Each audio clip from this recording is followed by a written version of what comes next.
के राम लखन सिया बिन पग पनहि, अकर मुनि भेष फिरत बन बनाई। अरे इतनी बड़ी अयोध्या में को राम जी को खड़ा में पेरा पाओ और नंगे पांव निकाल दो घर से। नंगे पांव निकाल दिया। अच्छा फिर एक बात उठत है कि जब राम जी अयोध्या से बिना खड़ाऊ के चले गए तो चित्रकूट में खड़ाऊ कहां से आ गए। रामायण का जो गहरा श्रोता हो वो ध्यान देना इस बात पे कि राम जी जब बिना खड़ाऊ के अयोध्या से गए तो चित्रकूट में कौन सी खड़ाऊ देंगे। राम जी के लिए प्रतिबंध लगा था कि 14 साल तक आप किसी से कुछ उपहार नहीं ले सकते। न राम जी को तो चाहे को राज्य छोड़ दे तो नहीं छोड़ दे तो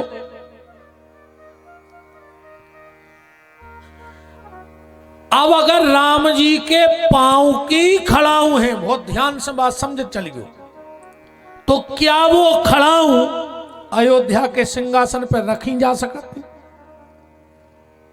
जहां राम के पिताजी बैठत हुए उते राम जी अपनी खड़ाऊ धरवा देते कि ले जाके धर दियो।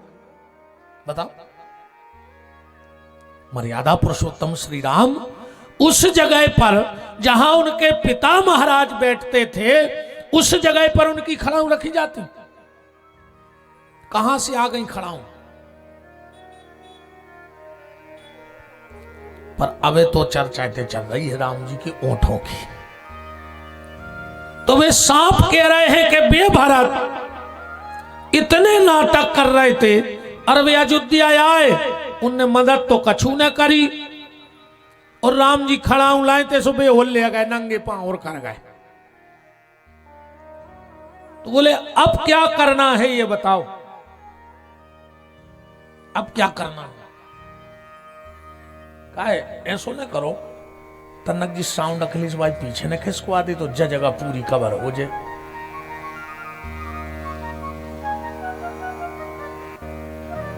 ये 2 ही साउंड भर कि जे सब छोड़ो, तुम तो जा बताओ कि जब मीटिंग बुलाई काहे हो गई है। तो एक सांप कह रहा है कि सुनो इत्ते के लाने बुलाओ है कि अपनो विष छोड़ दे और जहां जहां से राम जी जा रहे हैं उनके चरणों में बिछ जा, उनको ककड़ा नहीं गड़ जाए, रोड गिर जाए।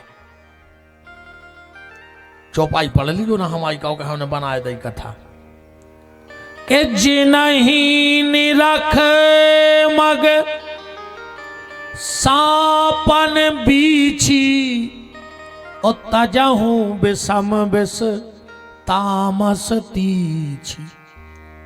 तो राम जी की मुस्कुराहट में ये कमाल है, इसीलिए हम भी आपसे बार बार कहते हैं कि मुस्कुराते रहो।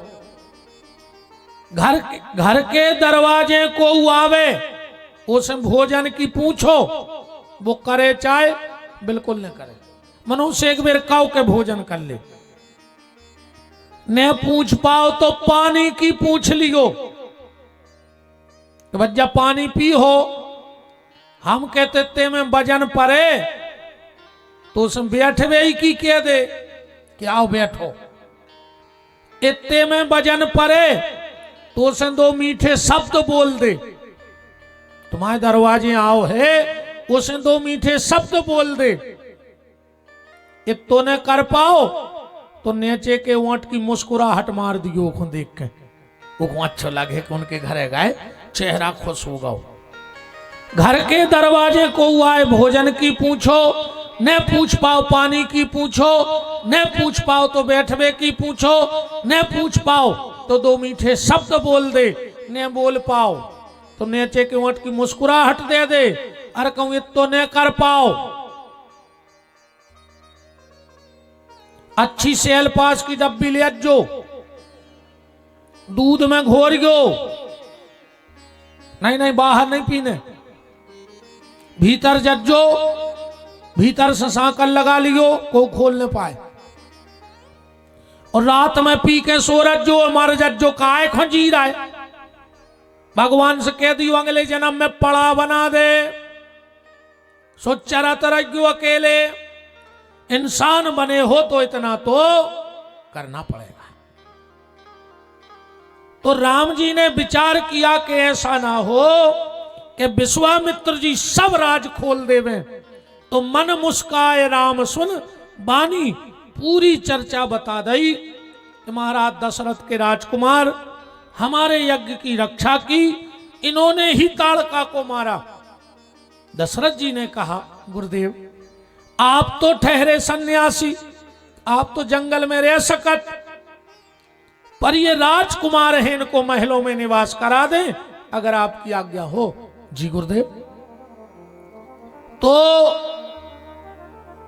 सुंदर सदन, गोस्वामी जी कह रहे हैं, जनकपुर का जो सबसे सुंदर भवन था उसमें राम जी को रोका गया। जनक जी ने आज्ञा लेके कहा गुरुदेव कार्य बहुत है, समय कम है, हम व्यवस्थाएं देख लें। बोले बिल्कुल देख लो। जनक जी चले गए। अब राम जी को लग रहा है, राम जी को लग रहा है कि हम जनकपुर देखे आए, पर डर के मारे किए नहीं पा रहे। तो राम जी ने का उपाय लगाओ, जैसे अपन पंगत में बैठे हुए, बिल्कुल सांची बतत जो, अब पुड़ी चाय ने अपन खो, अपन अपनी तो कह नहीं पाए परसों से, फिर का कहते हैं अरे यार तुम्हारे कैसो परस रहे यार, बगल बाय के पुड़ी नहीं है, जे कोई ऐसी कहवे वो डबल धर दियो, वो तेज खात कहा। हाँ अब राम जी को जाने जनकपुर देखवे और खुद की कह नहीं पा रहे, सो लक्ष्मण की लगा दे। क्या कह रहा है कि नाथ लखनपुर देखन चाही। विश्वामित्र जी बोले देखन चाही तो काय न काही।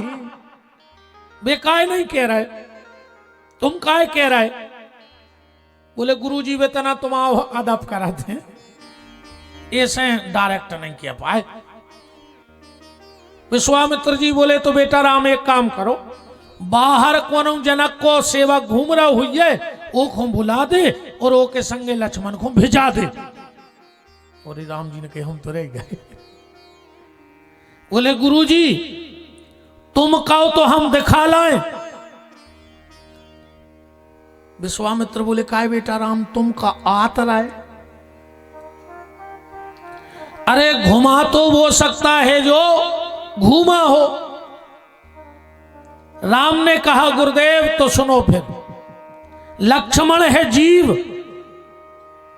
और जनकपुर में है भक्ति रूपी सीता, तो जीव रूपी लक्ष्मण भक्ति रूपी सीता को देखेगा, इसलिए वो देखने जा रहा है। और मैं हूं ब्रह्म और मैं जनकपुर वालों को अपना रूप दिखाऊंगा, इसलिए मैं दिखाने जा रहा हूं। वो देखने जा रहा है और मैं दिखाने जा रहा हूं। विश्वामित्र बोले कि राम तुमने नहीं पूछी अपनी मनो? बोले नहीं गुरुजी हमने पूछी है। बोले देखो हम लिखी चौपाई धरे हैं, मैं तुम आओ ना आओ नहीं है। नाथ लखनपुर देखन चाही, ये मैं कहूं राम जी को नाव है। राम जी बोले है, विश्वामित्र बोले नहीं है। राम जी बोले गुरुजी शुरू से पढ़ो, नाथ नाथ हम नाथ। विश्वामित्र बोले काय बेटा तुम नाथ कब से बन गए रे? बोले वाह गुरुजी वाह, तुम्हें हमाओ नाव नाथ रखो, तुम्हें भूल गए। तुमने हमारे पिताजी से कहा कही थी कि अनुज समेत देव रघुनाथा, ये के पहले तो कौन राम जी को नाथ कही नहीं थी। और काय गुरुजी जब हमने ताड़क आंखों मारो, जब भी तुमने जाई कही कि तब प्रभु निज नाथ जी ये चीना, हे नाथ हम तुम्हें चीन गए। बोले हमने सोची यार बाबा जी ने हमें 2 बार बुलाओ और राम के बुलाओ न नाथ के बुलाओ, तो अब जे दिन इनके संगे रहे हैं सो नाथ ही बन के रहे हैं। सो नाथ लखन पुर देखन चाह, चले जाएं। विश्वामित्र जी बोले चले जाओ। और जो राम जी ने कही भाई, फिर विश्वामित्र ने कही दोहा मैंने के जाए देखे आवऊ नगर, राम लक्ष्मण से देखे आओ जाओ। और राम तुम का करो हो? विश्वामित्र जी बोले तुम एक काम करियो के जाए देखे आवऊ नगर, सुख निधान दो भाई, और करहूं सुफल सबके नयन, अपनो बदन दिखाए। तुम दिखाया जाओ, चौपाई में जो ही लिखो। राम लक्ष्मण चले जनकपुर, और जैसे ही जनकपुर में गए तो 3 प्रकार से दर्शन हुआ। वहां के जो बच्चे थे वो भगवान के संगे संगे चल रहे थे। वहां के जो पुरुष थे वो चौपालों पे बैठे दर्शन कर रहे थे, और उतने की जो माताएं थीं वो अटारियों पे दर्शन कर रही थी। भगवान के दर्शन में भी भेद, आज भी भेद हो रहा हो, आज भी भेद है भगवान के दर्शन में। अब तुम कोनो बड़े से मंदिर चले जा, तुम डायरेक्ट दर्शन नहीं मिल सके, पर्ची कटवा ली, 2 मिनट में चले जाओ। भगवान की भी कीमत लग गई कलयुग में। खाए